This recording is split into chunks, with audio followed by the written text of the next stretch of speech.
नमस्कार, देशोन्नतीच्या सुपर 30 मध्ये मी ऐश्वर्या आपलं स्वागत करते। राष्ट्रवादी काँग्रेसचे 2 गट सोबत येणार, मनोमिलन होणार याची चर्चा गेल्या काही महिन्यांपासून सुरू आहे। यावर आता शरद पवारांनी महत्त्वाचं विधान केलंय। भाजप सोबत गेलेल्यांना सोबत घेऊ शकत नाही, सत्तेसाठी भाजप सोबत जाऊन बसायचं ही भूमिका कोणी मांडत असेल तर हा विचार काँग्रेसचा विचार नाही, अशी स्पष्ट भूमिका शरद पवारांनी मांडली आहे। संधी साधूपणाचं राजकारण आपल्याला प्रोत्साहित करायचं नाही असंही ते म्हणाले आहेत। लातूरच्या आनंदवाडी गावाने मिळून अवयवदानाची मोहीम हाती घेतली आहे, त्यामुळे देश पातळीवर त्यांचा गौरव केला जातोय।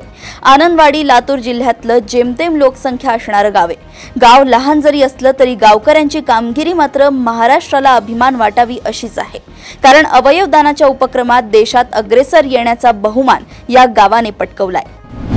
कोकणातील रत्नागिरी आणि सिंधुदुर्ग जिल्ह्यात आर्टिफिशियल इंटेलिजन्स सेंटर स्थापन करण्याचा प्रस्ताव लवकरच राज्य शासनाला सादर करण्यात येणार आहे। या संदर्भात माजी केंद्रीय कृषी मंत्री शरद पवार यांनी चिपळूण संगमेश्वर मतदारसंघाचे आमदार शेखर निकम यांच्यात चर्चा झाली।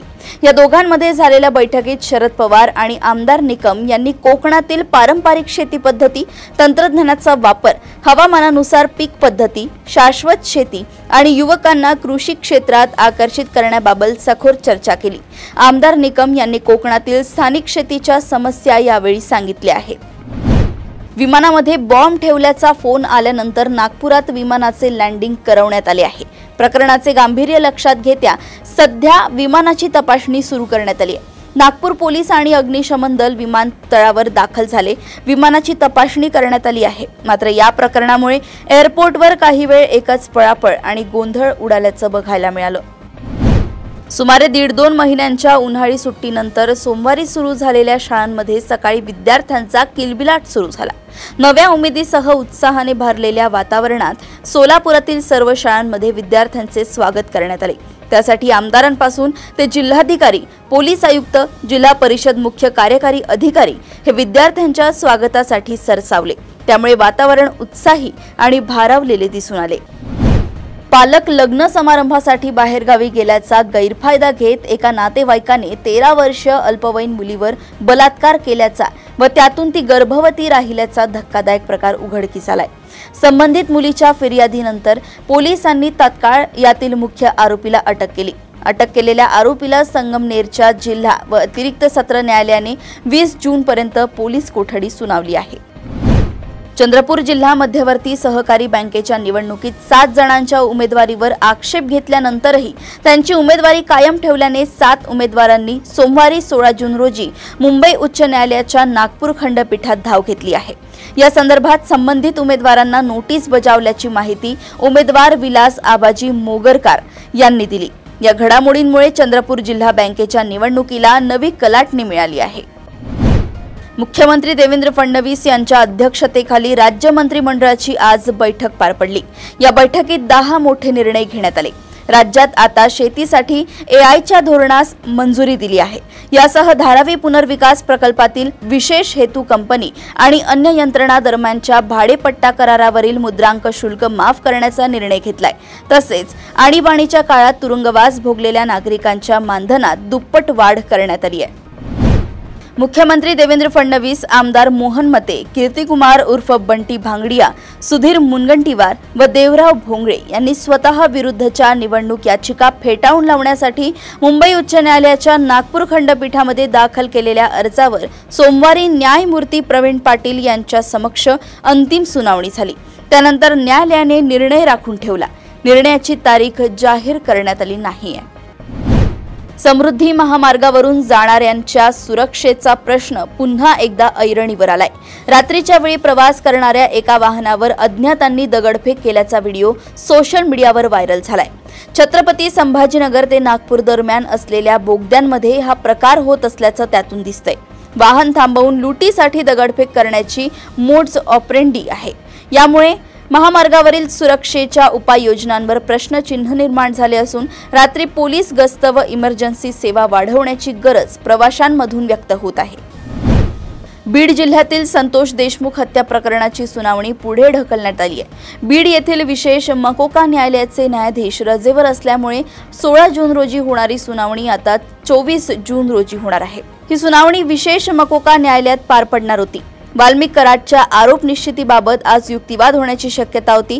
दरम्यान या सुनावणीत काही महत्त्वाचे मुद्दे उपस्थित होणार होते, मात्र न्यायाधीशांच्या अनुपस्थितीमुळे सर्व कारवाई पुढे ढकलण्यात आली असून पुढची तारीख देण्यात आली आहे। नाशिकमधील नेते सुधाकर बडगुजर यांनी भाजपमध्ये प्रवेश केला आहे। यामुळे नाशिक महापालिकेच्या निवडणुकीपूर्वी भाजपची ताकद वाढली आहे। सुधाकर बडगुजर यांची काही दिवसांपूर्वीच ठाकरे गटातून हकालपट्टी करण्यात आली होती। त्यानंतर आता त्यांनी भाजपचा झेंडा हाती घेतलाय। यावेळी भाजपचे महत्त्वाचे नेते उपस्थित होते। त्यांच्यासोबत बबन घोलप आणि काँग्रेस तसेच इतर पक्षांमधील अनेक माजी पदाधिकारी आणि नगरसेवकही भाजपमध्ये दाखल झाले आहेत। अहिल्यानगर जिल्ह्यातील निपाणी वडगाव येथील कालव्यालगत राहत असलेल्या 90 कुटुंबियांनी राष्ट्रपती आणि पंतप्रधानांना निवेदन पाठवत इच्छा मरणाची परवानगी मागितली आहे। गेल्या 50 वर्षांपासून राहत असलेली घरे पाटबंधारे विभागाकडून काढून टाकण्याची नोटीस आल्याने नागरिक हतबल झाले आहेत। त्यांनी मग टोकाची भूमिका घेतली आहे। नागपूर जिल्ह्यातील एका फार्मा कंपनीत स्फोट झाल्याची धक्कादायक घटना समोर आली आहे। या घटनेत एकाचा मृत्यू झाला असून 6 जण जखमी झाल्याचं सांगण्यात येत आहे। दरम्यान भिलगाव येथील Ankit Pulse and Boards Private Limited कंपनीच्या युनिटच्या काचेच्या लाईन रिॲक्टरमध्ये हा स्फोट झाल्याचं पोलिसांनी सांगितलंय, परंतु या स्फोटाचं कारण लगेच कळू शकलं नाहीये। मुंबईची सागरी सुरक्षा अधिक भक्कम करण्यासाठी सरकारनं नव्या गस्ती नौका खरेदी केल्या आहेत। या नौका आजपासून मुंबईच्या समुद्र किनारपट्टीवर गस्ती घालतील। या नौका आज भाऊचा धक्का येथे तैनात करण्यात आल्या। तसंच भाऊचा धक्का येथे आज मत्स्य व्यवसाय आणि बंदरे विकास मंत्री नितेश राणे यांनी नव्यानं तैनात होत असलेल्या गस्ती नौकांची पाहणी केली आहे। केदारनाथ यात्रा मार्गावर सायरन वाजवत फ्लॅशिंग लाईट सुरू करत 2 रुग्णवाहिका सुसाट वेगात आल्या। त्या सोनप्रयागहून गौरीकुंडला निघाल्या होत्या। साधारणतः आपत्कालीन वैद्यकीय परिस्थितीत असं चित्र दिसतं, पण यावेळी भलताच प्रकार समोर आलाय। या घटनेमुळे केदारनाथच्या भाविकांमध्ये संताप व्यक्त होत आहे। जवळपास महिन्याभरापासून राजा रघुवंशी हत्या प्रकरणाची जोरदार चर्चा पाहायला मिळते। राज कुशवाहला सोनम लग्नाच्या 2 वर्ष आधीपासूनच ओळखत होती अशी माहिती समोर आली आहे। या दोघांमध्ये प्रेमाचे संबंध होते, त्यामुळेच दोघांनी मिळून राजाची हत्या केल्याचेही दावे केले जात आहेत। पण आता फक्त प्रेम प्रकरण हाच या हत्येमागचा उद्देश नसल्याचा दावा पोलिसांकडून करण्यात आलाय। या प्रकरणात हत्येसाठी जे काही कारण दिलं जातंय ते इतर तपशील पाहता रास्त वाटत नाहीये, असं इदाशिशा नोंगरांग म्हणाले आहेत। पश्चिम बंगालमधील ममता बॅनर्जी यांच्या नेतृत्वाखालील तृणमूल काँग्रेस सरकारने महाराष्ट्र पोलिसांनी बांगलादेशी घुसखोर म्हणून बांगलादेशात हाकललेल्या एका व्यक्तीसह एकूण 5 जणांना परत पश्चिम बंगालमध्ये आणलं आहे। हे सर्वजण पश्चिम बंगालमधील रहिवासी असल्याचं सांगण्यात येत आहे। तसेच यापैकी 4 जण हे मुर्शिदाबाद येथील तर 1 जण पूर्व वर्धमान जिल्ह्यातील रहिवासी आहे। दरम्यान बेकायदेशीर बांगलादेशी घुसखोरांवर होत असलेल्या कारवाईवरून ममता बॅनर्जी यांनी भाजपवर टीका केली आहे। अहमदाबादमधील एअर इंडिया विमान अपघाताच्या चौकशीसाठी केंद्र सरकारने उच्चस्तरीय समिती स्थापन केली आहे। केंद्रीय गृह सचिव यांच्या अध्यक्षतेखालील ही समिती 3 महिन्यात आपला अहवाल सादर करेल, असं केंद्रीय हवाई वाहतूक राज्यमंत्री मुरलीधर मोहोळ यांनी आज मंगळवारी 17 जून रोजी सांगितले। पुण्यात ते आज पालखी मार्गांची पाहणी करण्यासाठी पोहोचले होते। कर्नाटक सरकारने 16 जून 2025 पासून संपूर्ण राज्यात बाईक टॅक्सी सेवांवर अधिकृतपणे बंदी घातली आहे, ज्यामुळे रॅपिडो आणि उबर सारख्या ऑपरेटर्सना त्यांच्या ॲप्समधून बाईक टॅक्सीचा पर्याय काढून टाकण्याशिवाय पर्यायच उरला नाही। कर्नाटक उच्च न्यायालयाने औपचारिक नियामक चौकट लागू होईपर्यंत या सेवा स्थगित करण्याच्या राज्य सरकारच्या निर्देशांना कायम ठेवण्याचा निर्णय घेतल्यानंतर ही बंदी घालण्यात आली आहे। इस्रायलने इराणच्या सरकारी टीव्ही स्टेशनवर हल्ला केला। हा हल्ला लाईव्ह कार्यक्रमात दरम्यान झाला, त्यामुळे टीव्ही स्टेशनला त्यांचे प्रसारण थांबावे लागले। या घटनेचा भयावह व्हिडिओ सोशल मीडियावर व्हायरल होतो आहे। व्हिडिओमध्ये स्फोटाचा आवाज ऐकू येतोय। स्टुडिओमध्ये धूर आणि धूळ पसरली आहे, त्यामुळे अँकर आणि क्रू मेंबर्सना कॅमेरा सोडून बाहेर पळावं लागलंय। इस्रायल इराण युद्ध एक भयाण वळणावर येऊन पोहोचलंय। आज रात्री इराणच्या इतिहासातील सर्वात मोठा हल्ला त्यांच्यावर अमेरिकेकडून होऊ शकतो। अमेरिका इराणवर 13,600 किलो वजनाचे 3 ते 4 बॉम्ब टाकू शकते, कारण आता पर्यायच राहिलेला नाहीये। इराणचे सर्वोच्च नेते अयातुल्ला अली खामेनेई यांना त्यांचं अणुबॉम्बचं स्वप्न संपेल। इराण इस्रायल संघर्ष पेटलेला असताना अमेरिकन नौदलाचं विमानवाहू जहाज USS निमित्झ सोमवारी सकाळी दक्षिण चीनी समुद्रातून पश्चिमेच्या दिशेनं रवाना झालाय। Ship tracking website marine traffic यांनी ही माहिती दिली आहे। व्हिएतनामच्या डानांग शहरातील पोर्ट कॉलमध्ये निमित्झ कॅरियरसाठी एका सोहळ्याचं आयोजन करण्यात आलं होतं, पण तो सोहळा रद्द करण्यात आलाय। इस्रायल आणि इराण यांच्यातील संघर्ष पेटलेला असताना निमित्झ कॅरियर मध्य आशियाच्या दिशेनं रवाना झालाय। महाराष्ट्र राज्य सामायिक प्रवेश परीक्षा कक्षाने PCB गटाच्या परीक्षेचा निकाल जाहीर केलाय। ही परीक्षा 9 ते 17 एप्रिल 2025 दरम्यान महाराष्ट्रातील 172 आणि राज्याबाहेरील 9 केंद्रांवर घेण्यात आली। या परीक्षेस 3,01,072 विद्यार्थ्यांनी नोंदणी केली होती, ज्यापैकी 2,82,734 विद्यार्थी प्रत्यक्षात परीक्षा दिली। या परीक्षेत 14 विद्यार्थ्यांनी 100 पर्सेंटाईल गुण मिळवले आहेत। नवीन शैक्षणिक वर्षात प्राध्यापकांना बायोमेट्रिक हजेरीसह आठवड्यातील 40 तासांची उपस्थिती डॉक्टर बाबासाहेब आंबेडकर मराठवाडा विद्यापीठाचे कुलगुरू डॉक्टर विजय फुलारी यांनी अनिवार्य केली आहे। विद्यार्थ्यांना देखील 75% उपस्थितीचे बंधन घालण्यात आले। विद्यार्थ्यांना 75% उपस्थिती असल्याशिवाय परीक्षा देता येणार नाही असं त्यांनी स्पष्ट केलंय। IIM मुंबईमध्ये विविध पदांसाठी भरती जाहीर झाली आहे। त्यामध्ये junior program manager, professional assistant, junior assistant grade 1, junior assistant, junior executive grade 1 आणि ज्युनियर एक्झिक्युटिव्ह या पदांसाठी एकूण 22 जागा भरल्या जाणार आहेत।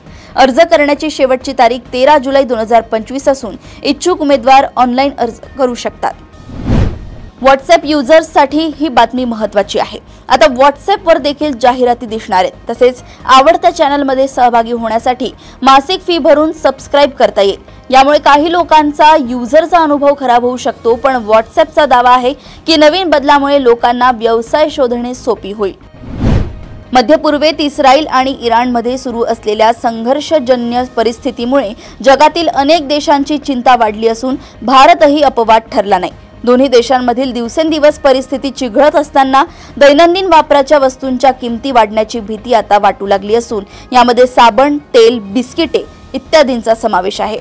FMCG कंपन्यांना युद्धामुळे कच्चा माल महाग होण्याची चिंता सतावत असून कच्चा माल महाग झाला तर वस्तू बनवण्यासाठी जास्त पैसे खर्च होतील, यामुळे कंपन्यांचे नुकसान होऊ शकते। गदर 2 आणि जाटच्या यशानंतर सनी देओल आता बॉर्डर 2चं शूटिंग करत आहे। गदर 2च्या प्रचंड यशानंतर बॉर्डर 2 ची घोषणा केली गेली होती। 1997 मध्ये प्रदर्शित झालेला बॉर्डर हा एक ब्लॉकबस्टर चित्रपट ठरला होता। यामध्ये सनी देओलनं महत्त्वाची भूमिका केली होती। बॉर्डर 2 वर सध्या वेगानं काम सुरू आहे। आता या चित्रपटाचे 2 शेड्यूल पूर्ण झाले आहेत। आता 3रे शेड्यूल सुरू झाले आहे। आज सनी देओलनं बॉर्डर 2 चित्रपटाच्या 3ऱ्या शेड्यूलच्या सुरुवातीची माहिती दिली आहे। चित्रपटाच्या निर्मात्या आणि स्टारकास्ट बरोबरचा त्यानं फोटो शेअर केलाय। क्रिकेट जगतातून एक मोठी बातमी समोर येत आहे। हरभजन आणि युवराज सिंग हे अंमलबजावणी संचालनालयाच्या रडारवर आले आहेत। सुरेश रैना आणि उर्वशी रौतेला सुद्धा चौकशीच्या फेऱ्यात आले आहेत। अंमलबजावणी संचालनालयाने हरभजन, युवराज, सुरेश रैना, उर्वशी रौतेला यांनी केलेल्या जाहिराती आता तपासाच्या कक्षेत आल्या आहेत। त्यामुळे त्यांच्या चाहत्यांमध्ये खळबळ उडाली आहे। अशाच सुपर 30 बातम्या जाणून घेण्यासाठी बघत रहा देशोन्नती। नमस्कार।